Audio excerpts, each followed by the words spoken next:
Incredible! You have real talent. Thank you, sir. Mind if I join you? Let's do it. 1, 2, 3! We're rocking the stage tonight! Come on, you've got this. Play it with feeling. Okay, I'll try. That's it. Keep going. I'm doing it. Perfect! That's the spirit! Get up now, show everyone what a thief's hands can do on a piano, you goddamn liar. I'll break your fingers for this. Hundreds of students turn to stare. Parents freeze in the bleachers. A young boy in a worn-out blazer rises slowly from his seat. I said move, unless you're too scared to embarrass yourself in front of real people.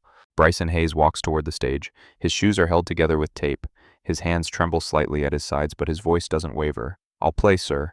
Principal Langford smirks. The crowd watches. Somewhere in the bleachers, an old woman clasps her hands together and closes her eyes. Nobody in that room knows what's about to happen. Have you ever been forced to prove your worth to people who already decided you were nothing? Greystone Gardens, that's what they called the housing project on the east side of Baltimore. A cluster of brick buildings with peeling paint and windows that rattled when the wind blew too hard. The kind of place where dreams came to die quietly without ceremony. Bryson Hayes had lived there his entire life. He was small for his age, the kind of kid who learned early to make himself invisible, to walk close to walls, to speak only when spoken to never ever draw attention. His apartment sat on the 4th floor, no elevator. The stairwell smelled of mildew and something sharp that Bryson had learned not to question. Apartment 4C had 2 bedrooms, but Bryson slept on the pull-out couch in the living room. He'd offered to take it after he noticed his grandmother's knees shaking on the stairs. Growing boys need their rest, Corinne Hayes had protested. Grandmothers need it more, Bryson had replied. That was the last time they discussed it. Corinne Hayes was elderly. Her hands were maps of a hard life. Swollen knuckles, fingers that curved slightly inward from decades of work. She'd been a choir director at Mount Zion Baptist Church for many years. She had spent those years shaping voices, building harmonies, turning Sunday mornings into something sacred. Then the arthritis came, slow at first, a stiffness in the morning, a fumbled hymn, then faster and meaner until her fingers could barely close around a doorknob. She retired, not because she wanted to, but because her body gave her no choice. Now she worked part-time at a laundromat several blocks away, folding other people's clothes, sorting other people's lives, coming home with her feet swollen and her back screaming. But she never complained, not once. Bryson noticed anyway. He noticed when she pretended she'd already eaten so there would be more food for him. He noticed when she slipped her blood pressure pills back into the cabinet. He noticed the stack of bills on the kitchen counter, each envelope a small act of violence. He carried these things silently, the way a river carries stones. Bryson's father was a name that was never spoken. He had been incarcerated since Bryson was very young, a drug charge that carried a long sentence. Bryson had exactly 3 memories of him: the smell of his cologne, the sound of his laugh, and the image of him being led away in handcuffs while Bryson watched from a window. His mother had tried to hold things together after that. She worked 2 jobs, cleaned office buildings at night, served food at a diner during the day, did everything right. It wasn't enough. Type 2 diabetes, no insurance, skipped doctor's appointments because the bills were too high. She collapsed at work when Bryson was young, dead before the ambulance arrived. The social workers came, the paperwork was filed, and Bryson went to live with the only family he had left. Corinne Hayes became mother and father and grandmother all at once. The piano arrived when Bryson was young. Corinne had found it at a church rummage sale, a Casio keyboard, missing 3 keys in the upper register. The letter D was worn off the demo button. It cost little. It's not much, Corinne had said, carrying it up 4 flights of stairs with shaking arms. But it'll do for now. Bryson had stared at it like it was a spaceship. That night, Corinne sat beside him on the couch. She placed his small fingers on the keys. Music is a language, she said, and you're going to learn to speak it. She taught him the way she'd taught generations of church choir members. Patient, persistent, never accepting less than his best. Bryson learned fast, faster than she expected, faster than she'd ever seen. By a young age, he could replay any melody after hearing it once. Perfect pitch, flawless memory. She would hum a hymn and his fingers would find the notes before she finished the first verse. Soon he was playing full compositions. Chopin, Beethoven, Mozart, all learned from sheet music Corinne borrowed from the library. All practiced on a broken keyboard with 3 missing keys. Corinne knew the truth. Her grandson was gifted. Not talented. Gifted. The kind of gift that comes along once in a generation. She tried to get him into the city's youth music program. The application was free. The tuition was not. She did the math. She could pay for the program or she could pay for Bryson's school supplies and winter coat. The application went into a drawer. The drawer stayed closed. Bryson never asked about it, but Corinne saw him look at the brochure once, his eyes lingering on the photo of children sitting at real pianos in a real studio with a real teacher. He put it back without a word. School was a different kind of silence. Carver Elementary sat at the edge of Bryson's neighborhood, built in the 1960s. Brick walls that had seen better decades, a gymnasium that doubled as a cafeteria and assembly hall, teachers who ranged from exhausted to dedicated to somewhere in between. Bryson moved through it like a ghost. He didn't have many friends. Hard to make friends when you wear the same 3 shirts in rotation. Hard to connect when the other kids know your father's in prison, your mother's in the ground, and you live in the bad apartments. Bryson had a file in the principal's office. It was thick. Behavioral problems, the first page read. What it meant was Bryson stared out windows during class. He hummed to himself without realizing it. He sometimes didn't respond immediately when teachers called his name, lost in some melody only he could hear. The incident with the cafeteria didn't help. It was a certain day. Bryson's grandmother had skipped dinner the night before so he could eat. He knew because he'd checked the trash and found no food scraps. So when he went through the lunch line, he took an extra bread roll. A lunch monitor saw him, called it stealing, put it in his file. Principal Langford called him to his office that afternoon. "You know where boys like you end up, Bryson?" Bryson said nothing. "Same place your daddy is, behind bars." Bryson's hands clenched in his lap, but he kept his face still. His grandmother had taught him that. "Don't give them the satisfaction," she always said. "Don't let them see you break." He didn't break. Not that day. Not any of the many times Langford called him into that office. But he remembered. Every word, every sneer, every casual cruelty dressed up as concern. Every morning early while his grandmother slept, Bryson sat at the Casio keyboard with headphones plugged in. He practiced scales, arpeggios, etudes, pieces meant for concert halls played on an instrument that belonged in a landfill. When Bryson played, he wasn't a poor boy from Greystone Gardens. He was something else, something larger, something free. He just needed someone else to see it. Principal Victor Langford had arrived at Carver Elementary years earlier. He came from a suburban school district. Clean hallways, new textbooks, parents who drove SUVs and attended every PTA meeting. He took the job at Carver because the district offered a salary bump and a promise of promotion. The promotion never came. The resentment did. Langford was in his 50s, tall, broad-shouldered, the kind of man who took up space in a room and expected others to move. He wore suits that cost more than Corinne Hayes made in weeks. Navy blue, charcoal gray, always pressed, always perfect. His office smelled of leather and cologne. A mahogany desk dominated the center. Diplomas lined the walls, photos of Langford shaking hands with district officials, Langford accepting awards, Langford standing in front of buildings with his name on plaques. No photos of students. He walked the hallways of Carver Elementary with his hands clasped behind his back, chin lifted, shoulders squared. His eyes swept over students like a rancher surveying cattle, assessing, calculating, deciding which ones were worth the investment. Most were not. Teachers learned quickly how to behave around him, laugh at his jokes, agree with his assessments, never question his decisions. Those who did found themselves transferred to less desirable positions. Cafeteria duty, bus monitoring, the slow exile of those who refused to bend.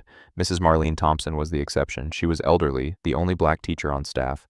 She had been teaching music at Carver for decades, long before Langford arrived with his pressed suits and cold eyes. She had outlasted several principals before him. She planned to outlast him too. Langford tolerated her because firing her would cause problems. The community loved her. Former students sent her cards every Christmas. She had connections at the district level. Removing her would create noise, so he ignored her instead. He cut her budget every year, reduced her class time, assigned her the smallest classroom in the building, a converted storage room with no windows and broken heating. Mrs. Thompson never complained. She simply adjusted, made do, kept teaching, but she watched him and she remembered. Langford had a philosophy about students like Bryson Hayes. He never said it aloud in public, never put it in writing, but everyone knew. Some children were born for success. They had stable homes, involved parents, resources. These children deserved investment. They would become doctors and lawyers and business owners. They would reflect well on the school, on him. Other children were born for statistics, broken homes, absent fathers, mothers who worked too much or not at all. These children would become dropouts, addicts, inmates. The numbers were clear. The outcomes were predictable. Why waste resources on predetermined failure?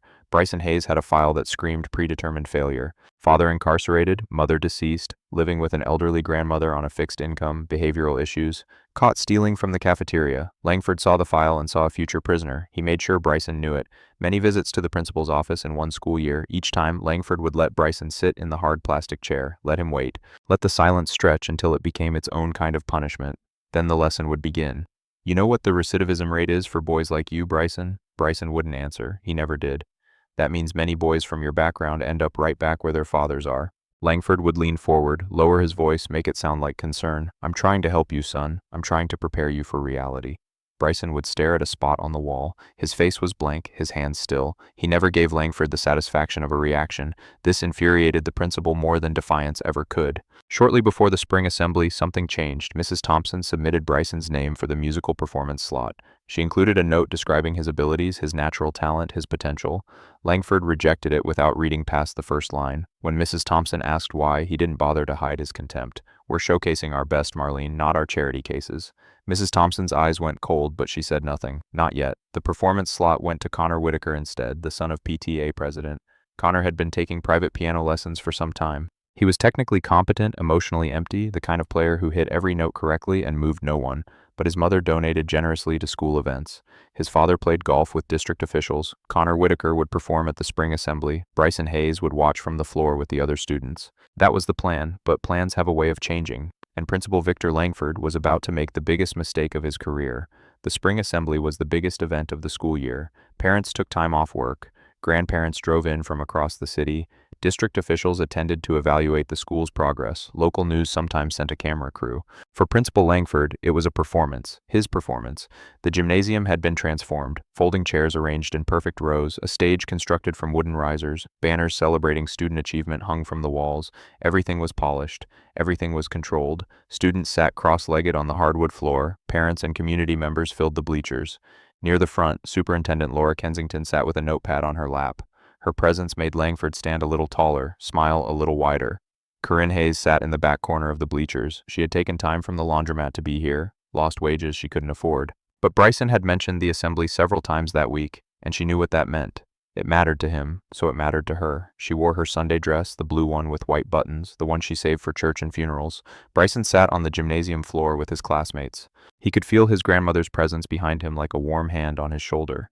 The assembly began. Langford opened with a speech about excellence, about standards, about the bright future awaiting students who worked hard and followed the rules. Bryson stopped listening after the first minute. Then came the performances. A group of fifth graders sang a song about friendship. A science class presented a project about recycling. The cheerleading squad performed a routine they had practiced for months. Polite applause after each one, parents recording on their phones, everything proceeding according to script. Then Connor Whitaker took the stage. He walked to the piano with the confidence of someone who had never been told no. Pressed khakis, a blazer that fit perfectly, hair combed to the side like a miniature businessman. He sat at the piano, adjusted the bench, placed his fingers on the keys. He played Fur Elise, technically correct, every note in place, every tempo marking observed, and completely lifeless. The music floated through the gymnasium like elevator background noise, pleasant, forgettable, empty. When he finished, the crowd applauded. His mother stood up from her seat near the front, clapping harder than anyone else. Langford beamed. Then something happened that wasn't in the program. A calculator had gone missing from a teacher's desk days earlier. An anonymous tip led to a locker search. The calculator was found in Bryson Hayes' locker. Bryson had sworn he didn't take it. His locker had a broken lock. Anyone could have opened it, but no one investigated further. No one asked questions. The accusation was enough. Langford saw an opportunity, a chance to make an example, a lesson for the entire school. He took the microphone after Connor's applause died down. "Before we continue," he said, "I want to take a moment to talk about something important, something called accountability." The gymnasium grew quiet. "We have a student here today who was caught stealing from a teacher, stealing from someone who dedicates their life to helping children succeed." Whispers rippled through the crowd. Parents leaned forward. Students craned their necks.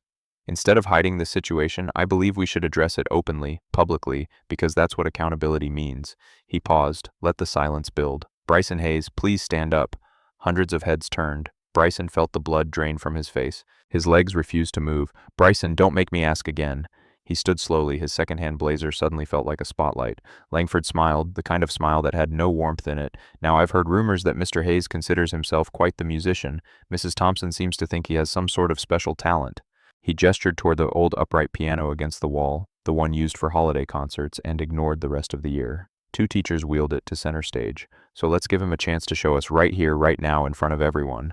The crowd held its breath. Corinne Hayes gripped the edge of the bleacher seat. Her knuckles went white. Mrs. Thompson sat frozen in the front row. Her eyes burned with fury she couldn't express. Superintendent Kensington looked up from her notepad, her brow furrowed. Bryson stood alone in the middle of hundreds of staring faces. The gymnasium lights felt like interrogation lamps. The whispers felt like knives. Langford's voice cut through the noise. "Well, Bryson, what are you waiting for?" He pointed at the piano. "Entertain us." Bryson couldn't feel his legs. The gymnasium stretched around him like an arena, all of them watching, all of them waiting for him to fail. He could hear his own heart beat loud. Too loud, pounding in his ears like a drum he couldn't silence. His mind raced. They already think I'm a thief. If I mess this up, Grandma will be humiliated. Maybe I should just walk away. But walk away to what? To more whispers in the hallway, more visits to Langford's office, more years of being invisible? He looked at the piano. It was old, beaten, the wood was scratched and faded, some of the keys were yellowed with age. It reminded him of the Casio at home, broken, forgotten, underestimated, just like him. The crowd grew restless. Someone in the back coughed. A student whispered something that made others snicker. Langford's smile widened. Bryson's hands trembled at his sides, his chest felt tight. Every instinct told him to run, to escape, to disappear like he always did. Then he found her face. Corinne Hayes sat in the back corner of the bleachers, her blue Sunday dress, her hands clasped in her lap, her eyes fixed on him. She wasn't crying. She wasn't panicking. She was calm, steady, the same way she was when she taught him his first scales, the same way she was when she held him after his mother's funeral. She nodded just once, so small that no one else saw it, and Bryson remembered. He was young, crying on the couch because kids at school called him stupid. His grandmother sat beside him, her arthritic fingers wiping his tears. "Baby, you let your fingers do the talking. They don't lie. They never have." His hands stopped trembling. The noise of the gymnasium faded. The staring eyes became blurs. The whispers became silence. Bryson walked toward the piano.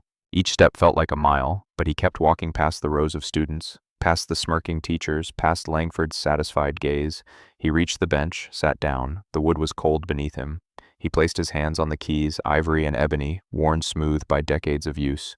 The gymnasium held its breath. Bryson looked at the keys, not at Langford, not at the crowd, just the keys. And quietly, so softly that only the first row could hear, he whispered, "This one's for you, Grandma." Then he began to play, a single tone that floated into the gymnasium like a question. Soft, uncertain, the sound of a boy who wasn't sure he belonged. Bryson's fingers hovered over the keys. His shoulders were tight, his breath was shallow. The piano was unfamiliar beneath his hands. The keys were heavier than his Casio at home. The middle C wobbled slightly. 2 keys in the upper register stuck when he pressed them. A broken instrument for a broken moment. Someone in the back of the gymnasium snickered, a sharp, ugly sound that cut through the silence. Bryson's fingers faltered. He played a few more notes. Simple, careful, testing the piano like a swimmer testing cold water. Principal Langford crossed his arms. His smile grew wider. This was exactly what he expected. A poor boy from Greystone Gardens fumbling on a stage he didn't deserve. A lesson for everyone watching.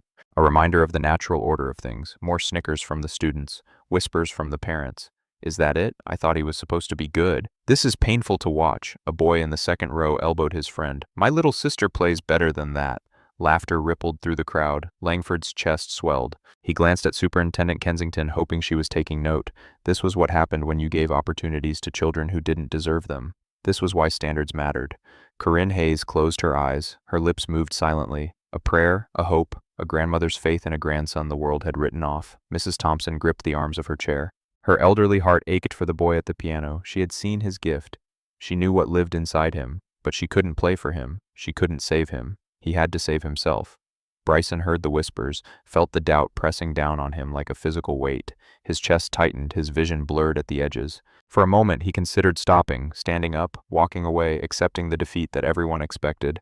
The snickers grew louder. Langford uncrossed his arms and took a step forward, ready to end this embarrassment and move on with the program. Then Bryson closed his eyes and something shifted. The gymnasium disappeared. The staring faces vanished. The whispers faded into nothing. There was only the piano, only the keys, only the music waiting to be born. Bryson thought of his grandmother, her swollen hands that still folded other people's laundry, her sacrificed dinners so he could eat, her cheap keyboard that she carried up 4 flights of stairs with shaking arms. He thought of his mother, her tired smile after double shifts, the way she hummed while she cooked, turning their tiny kitchen into a concert hall, the silence after she was gone, the empty chair at the table. He thought of every time Langford called him into that office, every sneer, every prediction of failure, every "boys like you end up behind bars." Every look that said he was nothing and would always be nothing. The anger rose, not hot and explosive, but cold and clear. A river of ice flowing through his veins, a fire that burned without smoke. His fingers found the keys, and he began to play for real. The piece was Chopin's Ballade No. 1 in G minor, one of the most technically demanding works in the entire piano repertoire, a composition that professional pianists practiced for years before attempting in public. A piece that required not just skill, not just technique, but soul. Raw, unflinching soul. Bryson had learned it from sheet music borrowed from the Baltimore Public Library, practiced it early in the morning on a broken Casio with 3 missing keys, played it countless times in his head while sitting in Langford's office, staring at the wall, refusing to break. Now he played it for real on a real piano in front of everyone who had ever doubted him. The opening melody unfurled like smoke rising from ashes, gentle, haunting, a question asked in the darkest hour of the night.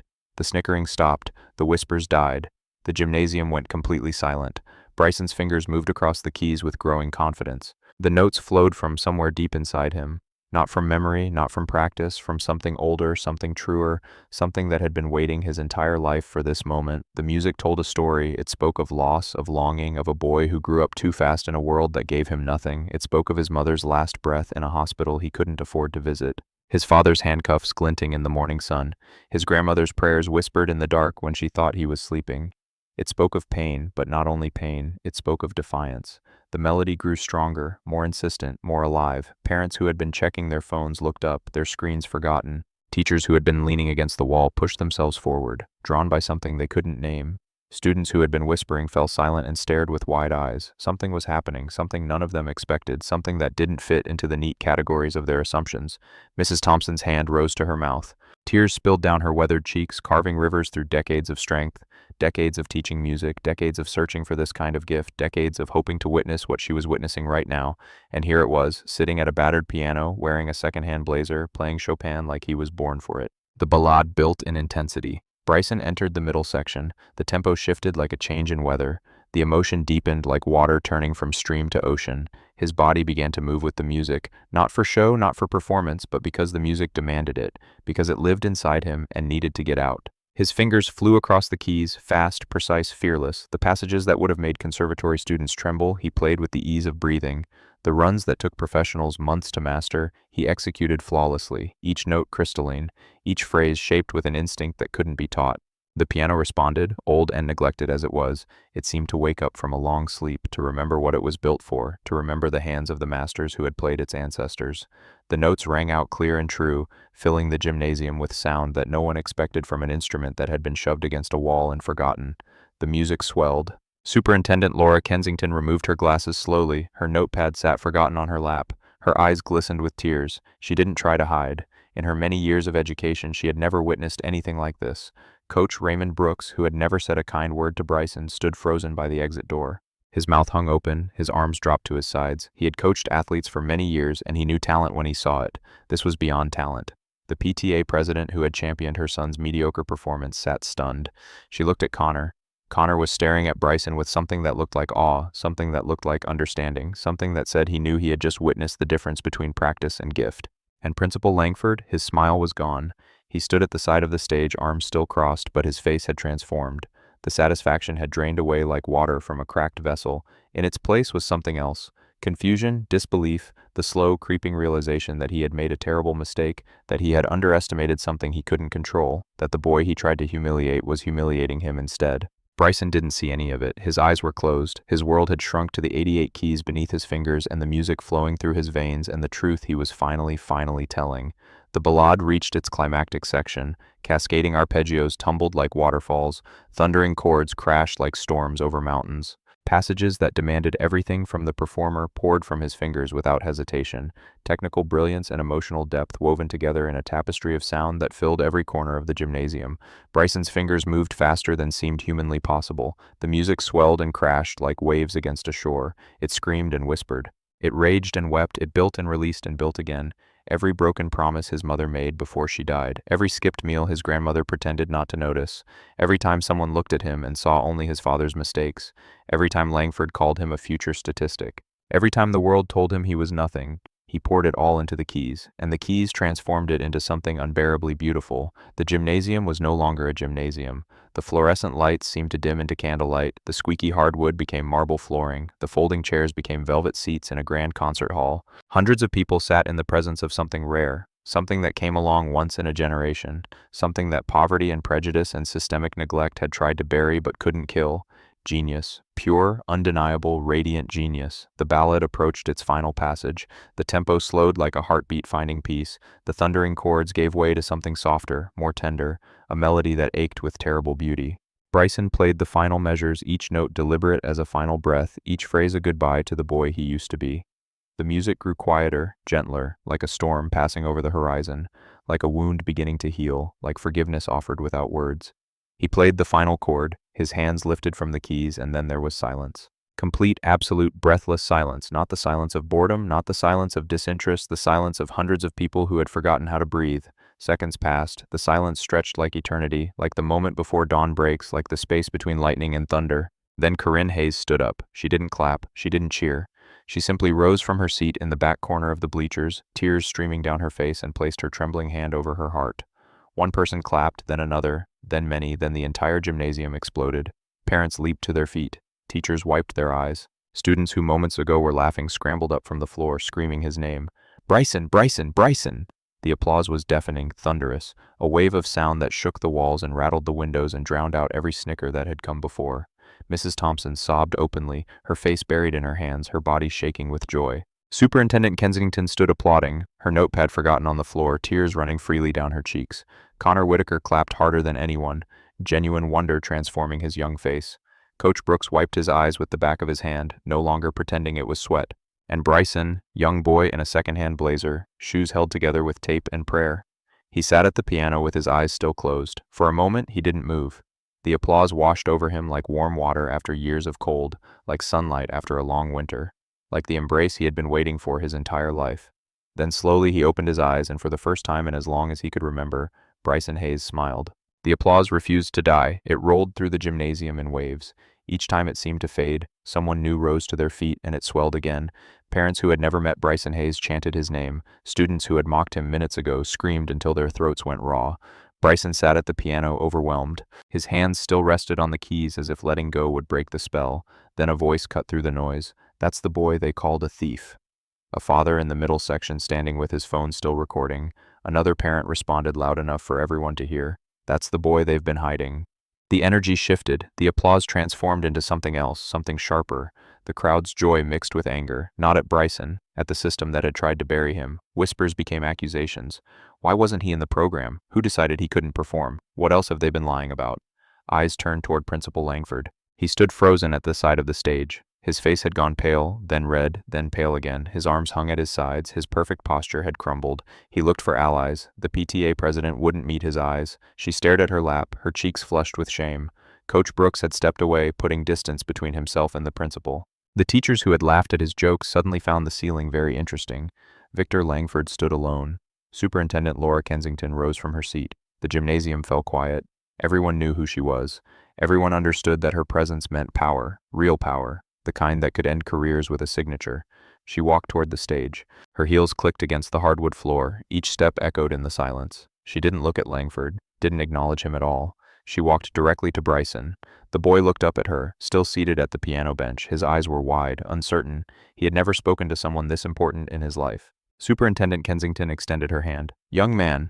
Bryson hesitated. Then he took it. Her grip was firm, warm. "I've attended concerts at the Kennedy Center," she said, her voice carrying across the silent gymnasium. "I've heard professionals perform that piece, virtuosos with decades of training." She paused, let the weight of her words settle. "You just did something I've never seen anyone do. You made that piano sing when it had no right to." She turned to face the crowd. Her voice rose. "This is what happens when we see our children, when we believe in them, when we give them a stage instead of a sentence."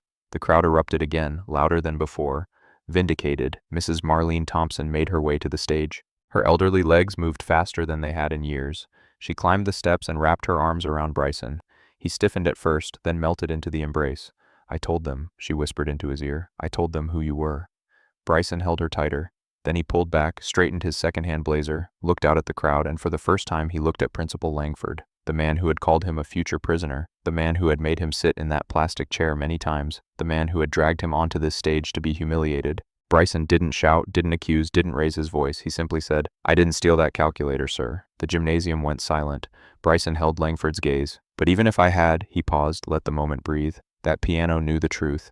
The crowd exploded. Not just applause this time. Cheers, shouts, stomping feet, a release of everything they had been holding back. Justice. Not from a courtroom, not from a policy, from a young boy who refused to be silenced. Principal Langford turned and walked off the stage. No one tried to stop him. No one even noticed he was gone.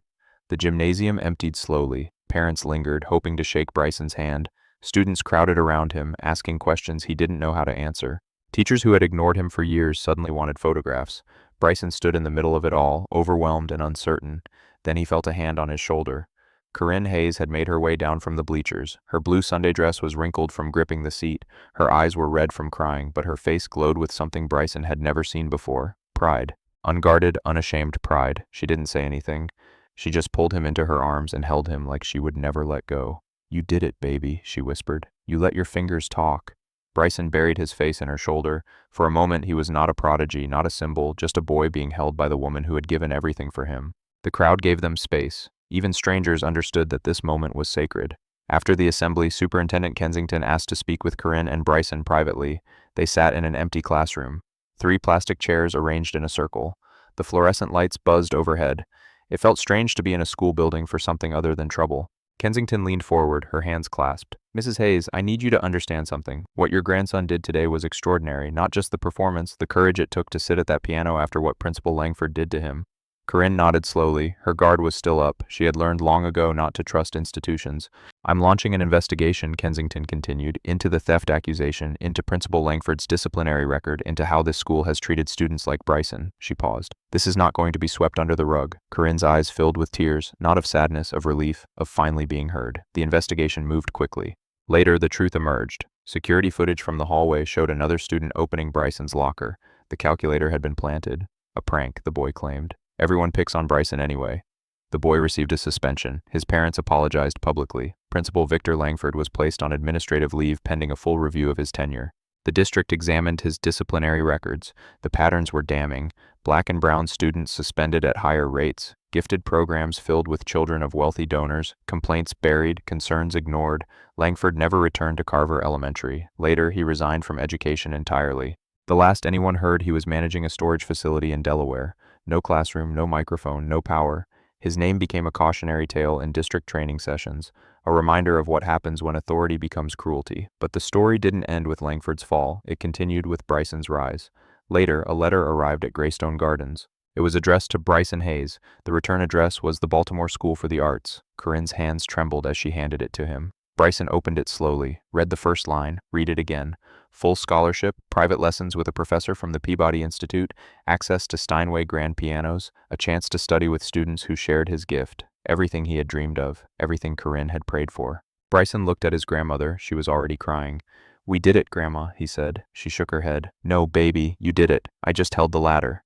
The video of Bryson's performance spread like wildfire. A parent had uploaded it the night of the assembly. It gained hundreds of thousands of views quickly. Comments poured in from around the world. "This child is a genius. I'm crying at my desk right now. Someone get this boy a record deal." A local church organization saw the video and started a fundraiser for the Hayes family. Donations came from strangers across the country, enough to cover Corinne's medical expenses for some time, enough to move to a larger apartment, an apartment with room for a real piano. But the money wasn't what made Corinne cry the most. It was the letters, dozens of them, then hundreds, from teachers and parents and musicians and people who had never met Bryson but felt like they knew him. One letter came from a woman in Chicago, a retired music teacher. Her handwriting was shaky, but her words were clear. "Your grandson reminded me why I became an educator. I thought the world had beaten the music out of our children. He proved me wrong."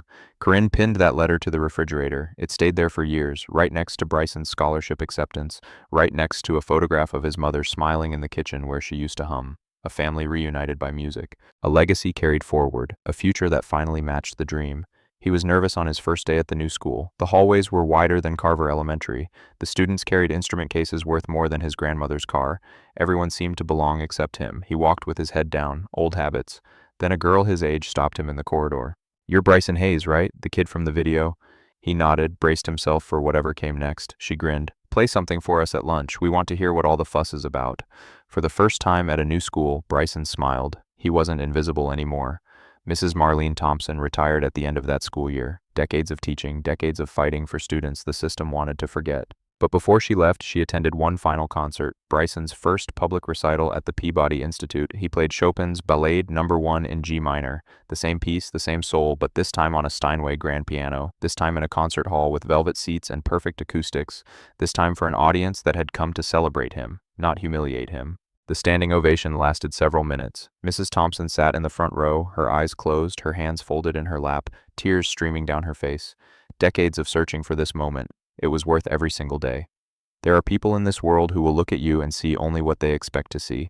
They will look at your address, your shoes, your family history, and they will decide who you are before you say a single word. They will give you stages built for shame. They will hand you broken instruments and expect broken music. But here's what they don't understand. Talent doesn't ask for permission. Dignity doesn't need approval. And the truth about who you are will always find its way out. Bryson Hayes was young when he sat at a piano that didn't deserve him, and played something that changed every mind in that room. He didn't do it to prove them wrong.